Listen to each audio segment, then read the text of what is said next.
Sumabak na sa training sa gym si Congressman Manny Pacquiao bilang paghahanda po yan sa laban kay Shane Mosley. Exclusive Nagpapatrol, Ann Santos. Sa unang 2 araw, basketball at jogging ang inasikaso ni People's Champ Manny Pacquiao para sa kanyang training laban kay Shane Mosley.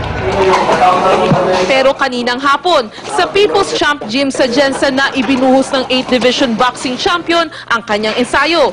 Pagkatapos ng exercise, minasahe ng assistant trainer na si Buboy Fernandez ang mga hita at binti ng kampyon.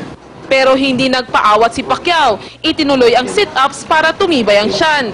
Sa Marso 12 pa aakyat ng Baguio si Pacquiao para sa mas puspusang training. At bagamat sa Mayo pa ang laban, ngayon pa lang, handa na raw siya sa umaatikabong bakbakan. Yun yung ginagawa natin, basic sa training natin. We're not underestimating Mosley. He's the most experienced fighter that Manny's ever faced. Pagkatapos ng ensayo, bumiyahe na ng Maynila ang kampyon para ituloy ang training. Habang nag-iensayo si Pacquiao, abala naman sa pagsasayaw ng cha-cha si Aling Junisha bilang pagdiriwang ng Senior Citizens Day. Ann Santos, Patrol ng Pilipino, General Santos City.